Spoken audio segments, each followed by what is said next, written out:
There are times when you sit down and try to envision something deliberately, and it just doesn't work. The world shifts too fast, information changes overnight, and yesterday's assumptions turn obsolete before the ink on the PowerPoint slides dries. Welcome to the age of uncertainty, where the future refuses to be forecasted and where strategy and vision alike must emerge rather than be imposed. When control becomes an illusion. For decades, many organizations relied on long-term strategic plans, carefully designed roadmaps stretching 5 or even 10 years ahead. But as markets globalized, technology accelerated, and disruption became constant, those linear plans started collapsing under their own weight.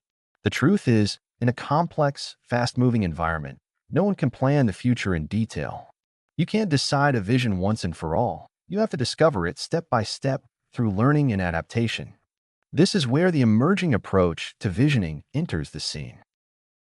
Vision as discovery. Henry Mintzberg once described emergent strategy as something that grows like weeds in a garden, unexpected, organic, and often more resilient than what's been deliberately planted. The same logic applies to vision. In unpredictable environments, the most effective visions are not born from analytical workshops but from real experiences, from experiments, feedback, and learning. Instead of declaring, "This is where we're going," leaders say, "Let's explore and see what we learn along the way." They don't force clarity prematurely. They let clarity emerge through iteration, from planning to learning. In a deliberate setting, planning precedes action. In an emerging setting, action precedes understanding. Leaders start with hypotheses, not answers. They test, observe, reflect, and adapt continuously. They treat the organization like a living lab, where each initiative, customer interaction, or product release generates new insights about what the future could look like. The key mindset shift is profound. From knowing to learning, from predicting to sensing, from control to co-creation. The emerging approach accepts uncertainty not as a failure of planning, but as the raw material of discovery. Creating the conditions for emergence. You can't order a vision to emerge, but you can create the right conditions for it to do so. That's the leader's role, to design an environment where learning flourishes. Here are a few critical enablers. Psychological safety. People must feel free to speak up, share ideas, and challenge assumptions without fear. Innovation dies in silence. Experimentation culture. Encourage many small bets rather than one massive leap. Treat every project as an experiment that generates learning. Feedback loops. Listen actively to customers, markets, and employees. Feedback isn't noise. It's the compass that points to emerging clarity. Cross-functional collaboration. New insights rarely come from silos. They appear where perspectives collide. Reflective leadership.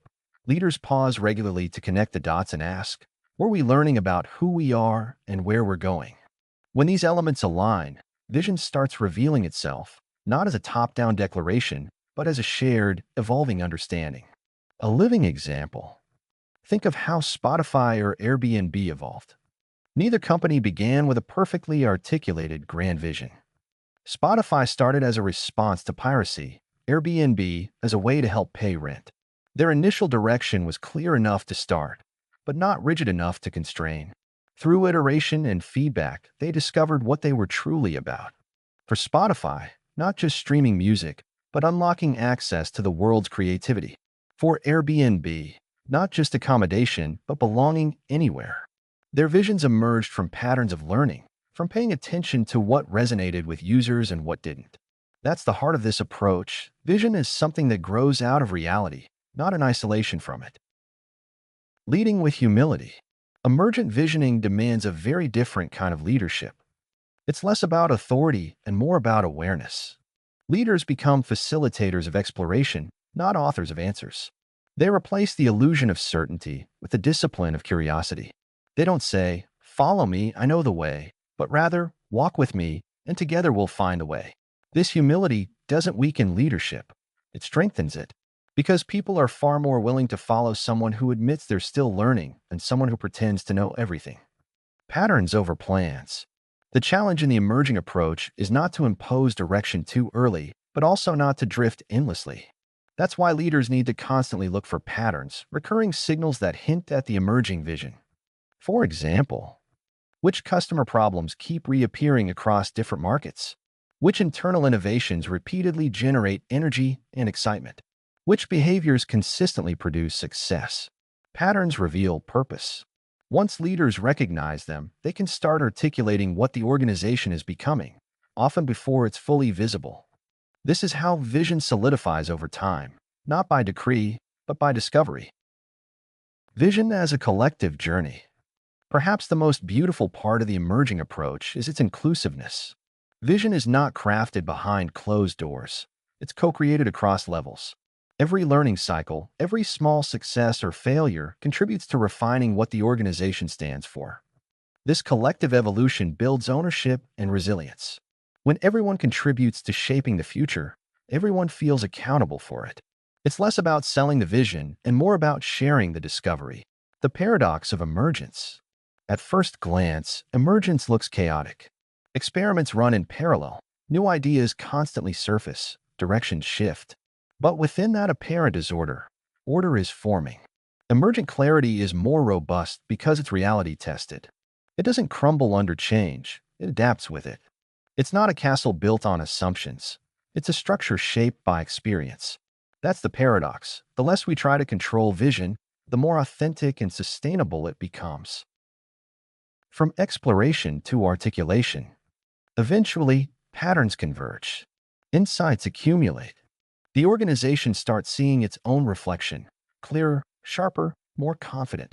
This is the moment when the emerging vision can finally be articulated, not invented, but recognized. It's no longer a dream imposed by leadership.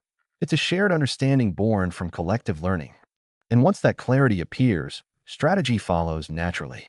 Because when people see what they're becoming, they instinctively know what to do next. Beyond the map, the emerging approach to visioning isn't about discarding structure. It's about sequencing it differently. Instead of plan first, act later, it's act, observe, and then plan. In a world where the map keeps changing, you don't wait for certainty before moving. You move to create it. Next, we'll explore the third path, the entrepreneurial approach to visioning, where vision begins not from analysis or learning, but from seeing. It's the realm of intuition, imagination, and bold leaps, where leaders dare to envision what doesn't yet exist. Because sometimes the future isn't discovered, it's created.